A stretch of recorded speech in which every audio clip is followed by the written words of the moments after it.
Sampurasun.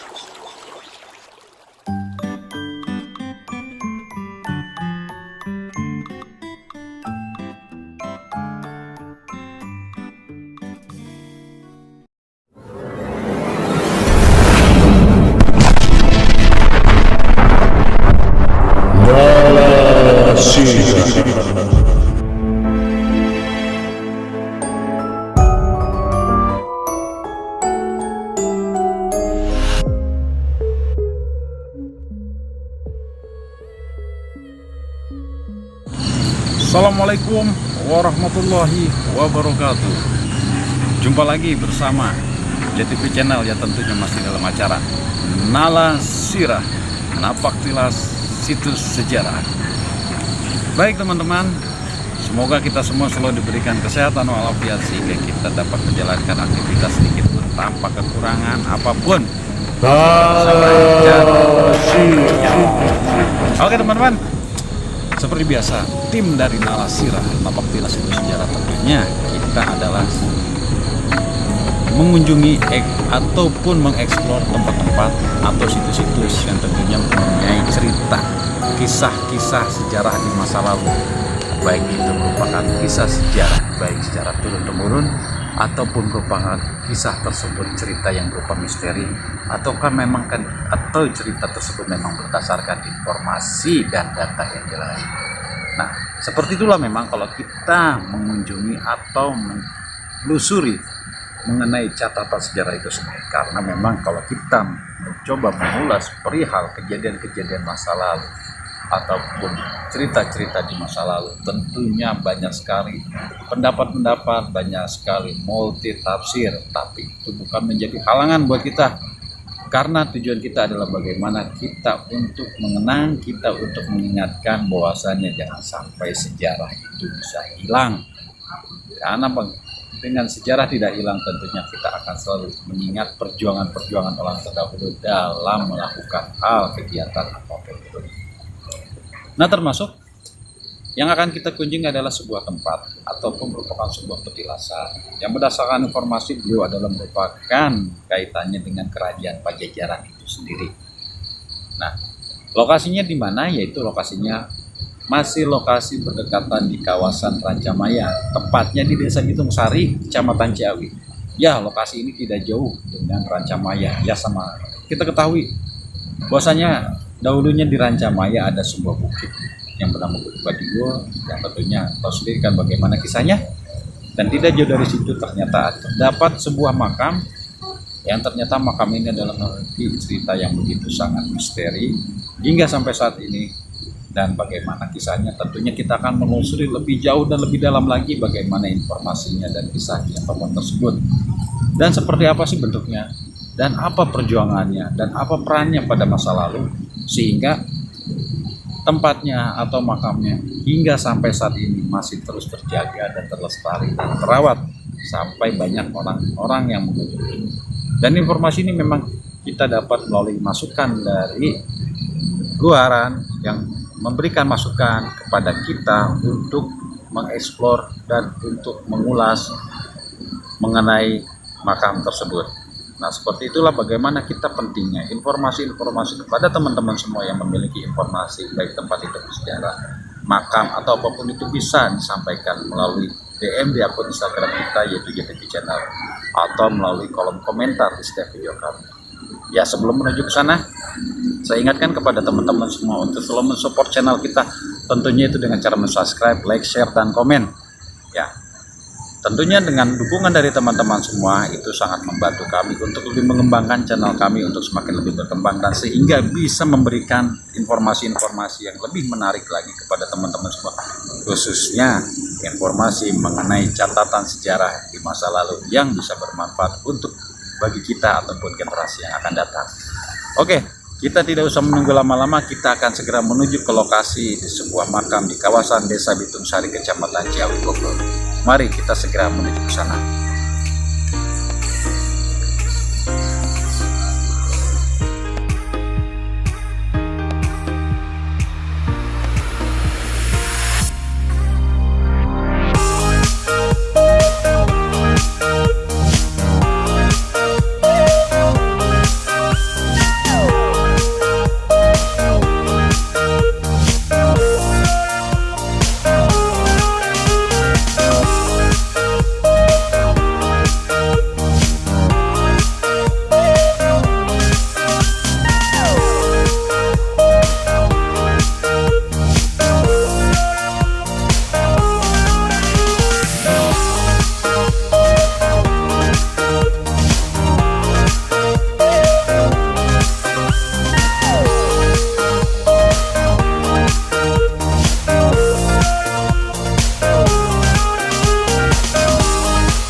Baik teman-teman, saat ini saya sudah berada di kompleks pemakaman yang berada di kawasan, masih di kawasan Desa Bitung Sari, yang dimana yang di depan saya ini adalah sebuah makam yang berdasarkan informasi bahwasanya beliau adalah bernama Bajida atau Yang Jida, yang menurut cerita bahwasanya beliau ini adalah merupakan sosok seorang punggawa atau penjaga dari gerbang istana kerajaan Pajajaran.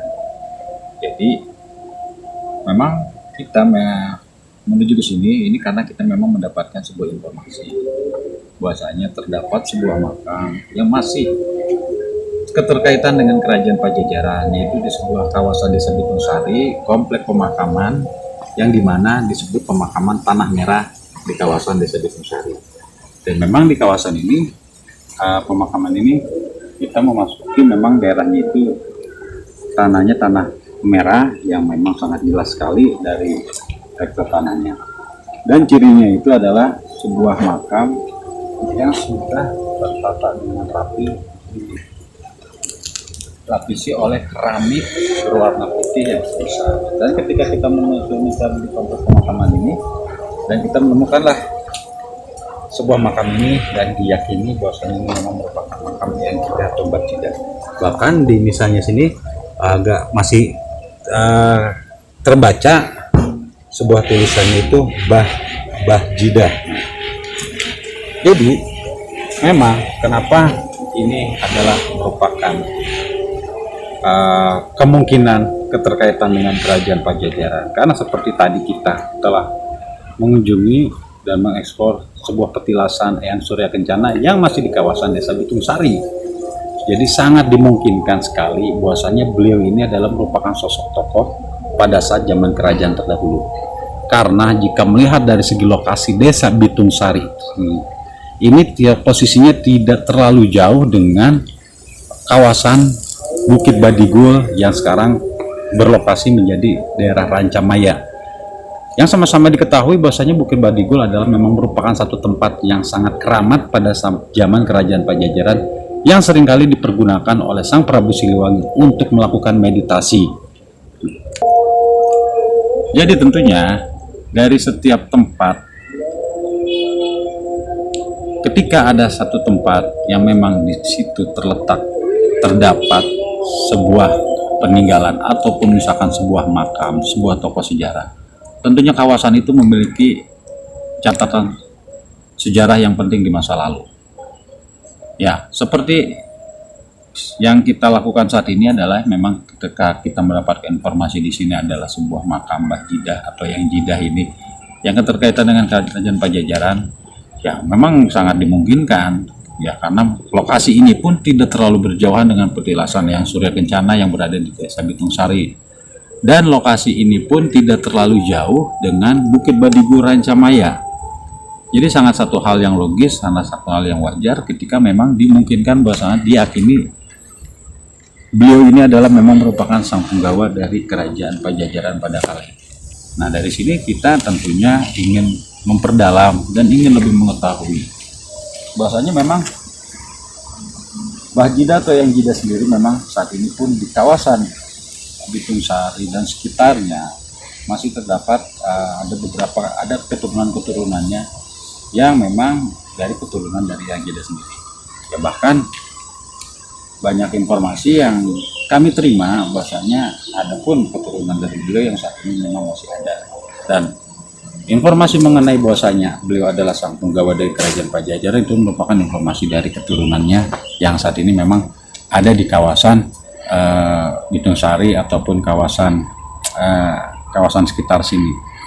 Nah, dari sini ya kita memang kembali lagi kita untuk mengeksplor jejak-jejak karuhun, jejak-jejak tokoh-tokoh terdahulu, jejak-jejak sejarah. Bahwasanya kita tidak mengesampingkan kawasan apapun di sebuah wilayah, bahwasanya pasti tentunya memiliki catatan sejarah tersendiri. Nah, ini memang yang sama-sama kita tidak ketahui bahwasanya di kawasan Bitung Sari ternyata banyak sekali tokoh-tokoh terdahulu yang sampai akhir masa hidupnya berada di sini. Ya seperti yang di sini, memang uniknya adalah di sini pemakaman tanah yang terkenal dengan pemakaman tanah merah. Nah, begitulah bagaimana kita mencoba menggali informasi, memperdalam dan menelusuri kaitan-kaitan dengan kerajaan-kerajaan terdahulu, orang-orang tokoh-tokoh terdahulu, sehingga kita dapat memetik dan mengambil hikmah di balik sebuah kejadian di masa lalu. Dan menarik dari komplek pemakaman ini, ketika saya melihat di sekitarnya, nampak sekali terlihat pemakaman ini memang pemakaman yang sudah begitu tua, yang banyak sekali dilapisi oleh kain putih. Dan seperti yang terlihat dengan jelas, bahwasanya di sini pun dari kawasan ini yang paling ujung pun terdapat sebuah makam yang lumayan cukup panjang. Makam ini, dan makam ini memang dilapisi oleh kain putih. Memang kain putihnya ini terlihat masih belum terlalu lama rasanya. Tentunya ini sangat menarik. Ada beberapa makam yang sudah dilapisi oleh kain putih, dan ada pula makam yang belum dilapisi oleh kain putih. Seperti biasanya ketika sebuah makam di mana makam tersebut dilapisi oleh kain putih, kecenderungan makam itu adalah merupakan makam sosok tokoh yang begitu sangat berjasa dan begitu sangat berpengaruh kepada kehidupan masyarakat di sekitarnya. Dan dari bentuk-bentuk pemakaman yang ada di sini memang begitu banyak sekali, ya memang makam-makam ini dilapisi oleh bebatuan yang cenderung identik dengan makam-makam orang terdahulu. Berbeda dengan makam-makam zaman sekarang itu yang memang sudah dilapisi oleh keramik. Nah, contoh seperti yang saya tadi kita sama-sama lihat mengenai makam yang Jida itu yang memang sudah dilapisi oleh keramik putih, karena itu untuk menjaga bahwasanya ini adalah merupakan sosok seorang yang begitu sangat berjasa pada kala itu, yang sepatutnya sebagai generasi penerus untuk dapat mengenal dan melestarikan mengenai perjalanan beliau.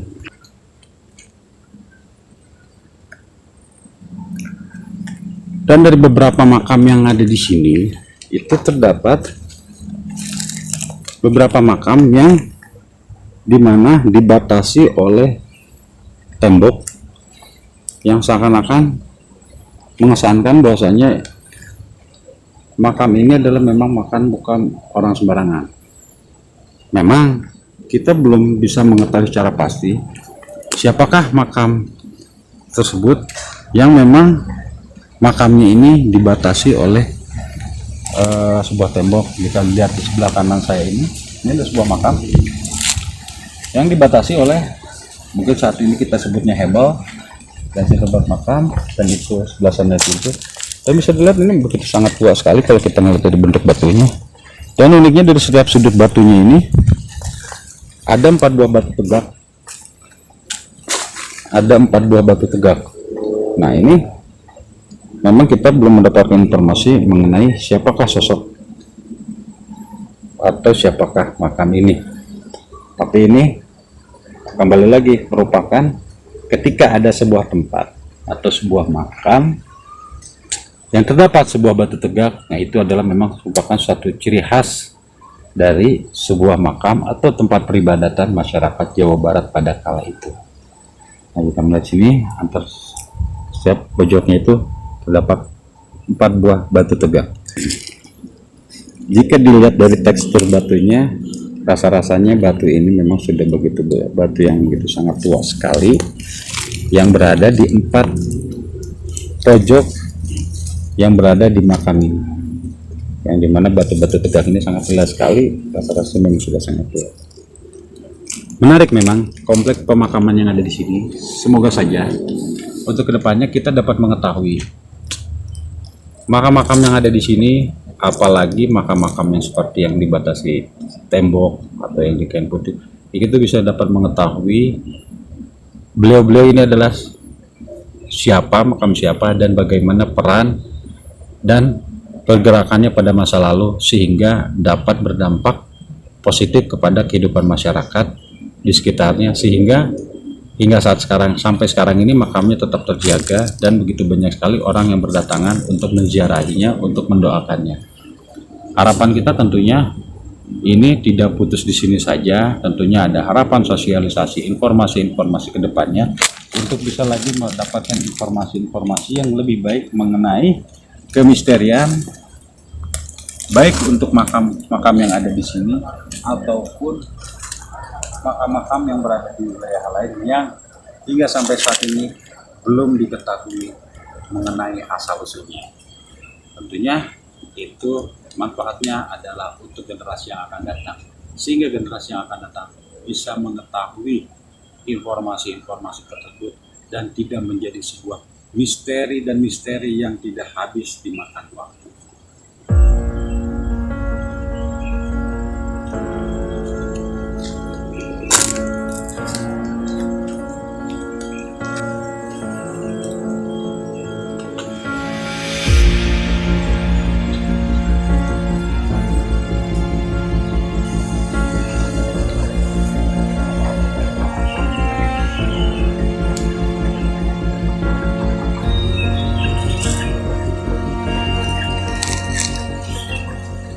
Baik teman-teman, dari perjalanan tim Nalasira ya kita sesungguhnya dapat memetik pelajaran apa yang telah kita jalankan.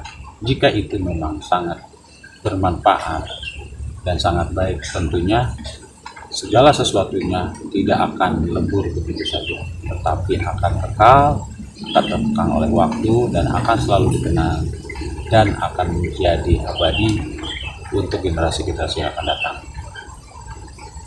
Sekian penelusuran dari tim Nalasira untuk kali ini. Semoga aja apa yang kami tampilkan ini sangat bermanfaat untuk teman-teman semua, bisa menambah informasi dan menambah wawasan untuk teman-teman semua bagaimana kita untuk menelusuri jejak-jejak para leluhur, jejak-jejak para tokoh-tokoh terdahulu yang tentunya sangat bermanfaat untuk kita di masa yang akan datang. Ya, saya ingatkan kepada teman-teman semua untuk selalu mensupport channel kita, tentu saja dengan cara subscribe, like, share, dan komen. Bisa juga melalui DM di akun Instagram kita yaitu JTV Channel. Lebih kurangnya saya mohon maaf, sampai ketemu lagi di episode Nalasira selanjutnya. Wassalamualaikum warahmatullahi wabarakatuh.